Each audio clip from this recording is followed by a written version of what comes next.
Hello दोस्तों, मेरे channel पर आपका स्वागत है। तो दोस्तों, मैं एक गुड न्यूज़ बता रहा हूँ, बहुत खुशखबरी है। पहले मैं आपको सब्जेक्ट बता रहा हूँ, किस सब्जेक्ट पर मैं आपको बताऊँगा। 8वां वेतन आयोग, 8 पे कमीशन, सैलरी कितनी बढ़ेगी, फिटमेंट फैक्टर का सच कर्मचारी और पेंशनर को लिए। दोस्तों, इसके बारे में पूरा एनालिसिस करूँगा, इसके बारे में पूरी जानकारी दूँगा। तो दोस्तों, प्लीज़ आप मेरे चैनल पर बने रहे। अच्छा लगा तो लाइक कीजिएगा, चैनल को सब्सक्राइब कीजिएगा, अपने दोस्तों को साथ शेयर कीजिएगा और वेलकम आइकन पर प्रेस कीजिएगा ताकि आपको नई नई नोटिफिकेशन आपको मिलता रहे। तो दोस्तों, मैं शुरू करने जा रहा हूँ।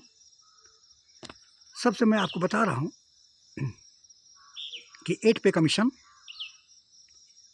8वां वेतन आयोग में सैलरी कितनी बढ़ेगी, इसके बारे में जानकारी दूंगा। फिर इसके बाद में फिटमेंट फैक्टर के बारे में बताऊंगा, कर्मचारी और पेंशनर्स के बारे में बताऊंगा। तो सबसे पहले मैं एक हिस्ट्री पर जाऊंगा। हिस्ट्री क्या है? जितने भी वेतन आयोग है, अभी 30 साल का जो हिस्ट्री रिकॉर्ड मैं आपको बता रहा हूँ, 5वां हर एक 10 साल पर वेतन आयोग बैठता है। ये परंपरा चली आ रही है। कोई भी किसी की भी सरकार हो, चाहे कांग्रेस की सरकार हो, चाहे बीजेपी की सरकार हो, ये हर एक 10 साल में और 10 साल पर लागू होता है। क्योंकि यदि लेट भी होता है, जैसे मान लें कि 2005 में छठे वेतन आयोग 2006 में किया था, लेकिन 2008 में रिपोर्ट दिया था, 2 साल का एरियर दिया। इसके बाद 2014 में 7वां वेतन आयोग लागू हुआ। लागू होते होते 2016 के सितंबर में लागू हुआ, तो उसमें 8 महीना का एरियर दिया। इसी तरह से अभी जो 8वां वेतन जो आयोग हुआ है, उसमें 18 महीना का टाइम लाइन दिया है। 18 महीना का जो टाइम लाइन जो दिया है, उस टाइम लाइन के अंदर जो वेतन आयोग के जो अध्यक्ष श्री रंजना प्रसाद देसाई, चीफ जस्टिस है सुप्रीम कोर्ट का, रिटायर्ड चीफ जस्टिस, वो रिपोर्ट 18 महीने के अंदर सरकार को सौंप देगी। फिर सरकार उस पर मंथन करेगी। इसके बाद कैबिनेट द्वारा पारित होगा। इसके बाद गजटेड होगा, नोटिफिकेशन जारी किया जाएगा। इसके बाद इम्प्लीमेंट होगा। तो मानकर चलिए कि 8वां वेतन जो आयोग होगा, वो आपको 2027 के लास्ट में या 2028 के शुरू में होगा, लेकिन भले आपको एरियर 1 जनवरी 2026 से मिलेगा। ये परंपरा चली आ रही है। 30 सालों का मैं रिकॉर्ड बता रहा हूँ, हिस्ट्री। हर एक 10 साल के बाद पे कमीशन बैठता है। पे कमीशन कब बैठता है? जब डीए 50% से ज़्यादा हो जाता है। इसके बाद बेसिक पे का कोई सैलरी का कोई वैल्यू नहीं रह जाता है। इतनी महंगाई बढ़ जाती है हर एक 10 साल में कि सरकार को पे कमीशन बैठाना पड़ता है। चाहे किसी की सरकार हो, चाहे बीजेपी की सरकार हो, कांग्रेस की सरकार हो, चाहे किसी की भी एनी पर्सन किसी की भी सरकार बने, हर एक 10 जब जैसे ही 50% आगे डीए क्रॉस करता है, तो सरकार मंथन करना शुरू कर देती है और उसके बाद 8वां वेतन आयोग की शुरुआत और इसके बाद घोषणा कर देती है। तो दोस्तों, ये जो सैलरी है, ये सैलरी ऑटोमेटिक किसी के दबाव में सरकार वेतन आयोग गठित नहीं करता है। ये परंपरा चली आ रही है, ये कानून बना हुआ है, क्योंकि एस्टेब्लिश करना है सैलरी को और 8 पे कमीशन और प्लस गवर्नमेंट सर्वेंट को। नहीं तो सैलरी का कोई वैल्यू नहीं रहेगा, इन्फ्लेशन बढ़ जाएगा, इतनी महंगाई बढ़ जाती है। तो सबसे मैं आपको पहले बता रहा हूँ, हिस्ट्री के बारे में बता दिया हूँ। वित्तीय क्षमता, कोई भी गवर्नमेंट है जो अपना वित्तीय क्षमता, अपना पावर देखता है कि हमको रेवेन्यू से कितना आ रहा है, हमको किस सोर्स मदद आ रहा है। इसके बाद एक लगभग 1.25 करोड़ के कर्मचारी है, 50 लाख केंद्रीय कर्मचारी है जो सर्विस पर्सन है, और इसके बाद उससे ज़्यादा 69 पेंशनर्स है, लाख पेंशनर्स है। तो दोस्तों, ये सारे जो है देखते हुए गवर्नमेंट कहे कि जो भी है TOR पहले घोषित करता है। TOR में सारे लिख देता है कि आपको जितने भी TOR होता है उसमें सारे लिखता है कि आप भारत सरकार के आर्थिक बोझ को देखते हुए काम कीजिएगा। इसके बाद ज़्यादा सरकार के ऊपर बोझ नहीं पड़े, डेवलपमेंट काम में ज़्यादा अड़चने नहीं आए। तो ये सारे जितने भी TOR होता है उसमें लिखा रहता है। तो वित्तीय देखता है, व्यवस्था देखता है, और सरकार वित्तीय क्षमता इसलिए देखता है कि एक सैलरी ही नहीं बढ़ती है, सैलरी के साथ साथ अलाउंस भी बढ़ती है। जैसे आपको HRA हुआ है, या फिर फिक्स मेडिकल अलाउंस हुआ है, TA हुआ है, CA हुआ है, जितने भी है, सिर्फ बेसिक पे की गणना नहीं हो जाती है। बेसिक पे के साथ जितने भी आपको 8 पे कमीशन में अलाउंस की गणना की जाती है, उसमें इंक्रीज़ किया जाता है। तो ऑटोमेटिक इतनी महंगाई है, और इसके बाद चाहे शहर में चले जाइए, या मेट्रो शहर में चले जाइए, या छोटे शहर में जाइए, HRA काफ़ी बढ़ गया है। तो बेसिक पे जितनी बेसिक पे होगा उसके साथ इंक्रीज HRA का होता है, HRA किया जाता है। तो उसके द्वारा क्या होता है कि गवर्नमेंट इसको देखते हुए क्या होता है कि जैसे मान लिया कि 7 पे कमीशन में 125% DA था, तो उसमें क्या है 14.3% है। इसमें क्या किया है कि आपको मैं बता रहा हूँ कि 58 है, और 60% ज़्यादा 2% और बढ़ोतरी होगा। तो 60% जैसे बढ़ोतरी होगा तो उसमें ऑटोमेटिक कम से कम ज़्यादा इंक्रीज़ करना पड़ेगा, क्योंकि इतनी महंगाई 10 साल में बढ़ गई है।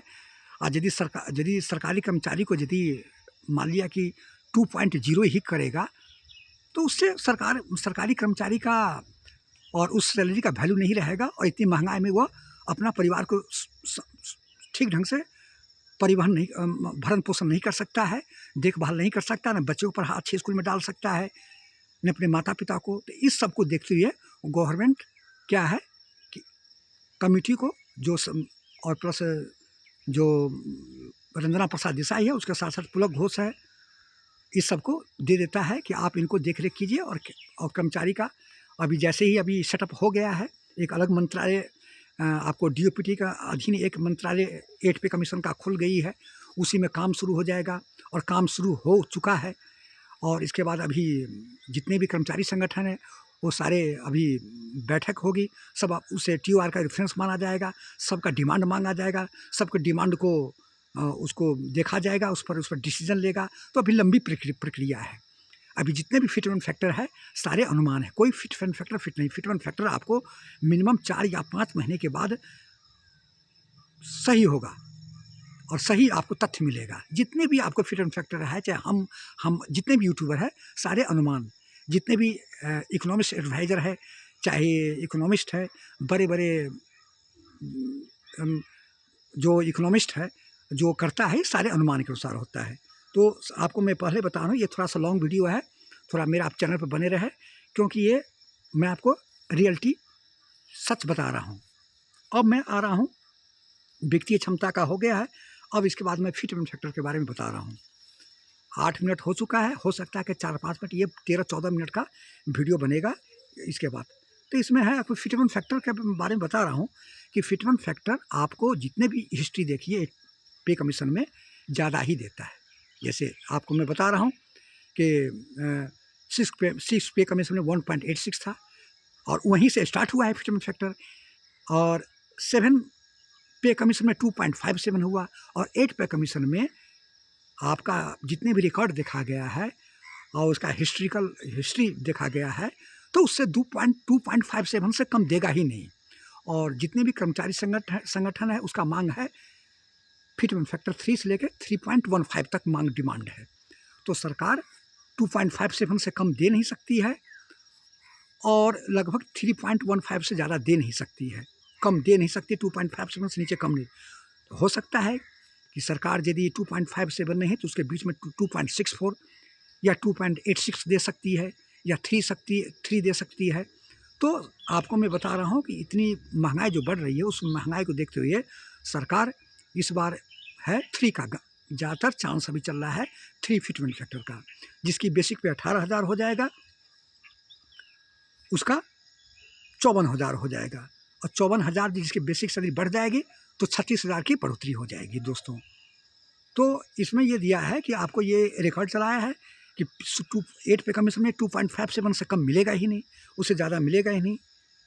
और इसके बाद 2.57 से जितना ज़्यादा दे, चाहे 2.86 दे, या 3 पॉइंट दे, या 2.64 दे, ये सरकार पर डिपेंड है। लेकिन 2.57 से कम देने का नहीं दे सकती, ज़्यादा ही दे सकती है। नहीं तो जितने भी कर्मचारी संगठन हैं फिर स्ट्राइक करना शुरू कर देगा, फिर सरकार की स्थिति डमाडोल हो जाएगी, फिर आपको काम चरमरा जाएगी। क्या है कि जितने भी केंद्रीय कर्मचारी के ऊपर सरकार रीढ़ है और उसी पर पूरी सरकारी तंत्र चलती है। तो इसमें आपको बता रहा हूँ कि जैसे अलाउंस का है, अलाउंस में बेसिक पे कम है लेकिन इसमें ज़्यादा मिल सकता है। डीए का है कम है लेकिन डीए कई गुना बढ़ सकता है। एचआरए है जो एचआरए में इंक्रीज हो सकता है। टीए का है इसका रिवाइज होगा क्योंकि टीए भी है, इतनी महंगाई हो गई है, ट्रांसपोर्ट का है, बस का है, सारे सब चीज़ का हो गया है। माफ़ कीजिएगा, टीए भी बढ़ जाएगा। तो ये आपको फिटमेंट फैक्टर के बारे में बताया हूँ। दूसरा मैं बता रहा हूँ पेंशन के बारे में, पेंशनर के बारे में बता रहा हूँ कि जिसकी पेंशन जिसकी 9,000 है, ये 3 पॉइंट बढ़ता है तो 27,000 हो जाएगा। एफएमए का 5,000 का डिमांड है, यदि 5,000 नहीं है तो 3,000 तो गवर्नमेंट करेगी ही, फिक्स मेडिकल अलाउंस। जिसकी 9,000 मिनिमम पेंशन है उसका 27,000 है। यदि आपका पेंशन यदि 20,000 है तो 20 या 60,000 आपकी पेंशन हो जाएगी। ये रियलिटी सच मैं बता रहा हूँ आपको, भले माने या आप लोग माने या ना माने, मैं रियलिटी ऑन ग्राउंड चेक बता रहा हूँ, तथ्य जान रहा हूँ, इसका हिस्ट्री जान रहा हूँ। 30 साल से जो इसका है बायोडाटा देखा हूँ, इसका हिस्ट्री देखा हूँ कि कोई भी सरकार है जो अच्छा ही देती है, कम नहीं देती है, और ख़ासकर इस बार जो है अच्छा ही देगी। तो दोस्तों ये थी जानकारी, कैसा लगा? यदि अच्छा लगा तो आप कमेंट कीजिएगा, क्या सरकार 3 पॉइंट दे सकती है या नहीं दे सकती है, क्या सरकार 2.57 से ज़्यादा दे सकती है। और इसमें आपको बता रहा हूँ, ये भी मैं आपको बता रहा हूँ कि यदि 2.57 का है आपको उसमें 30 से लेकर 25 से लेकर 30% का इंक्रीज होगा।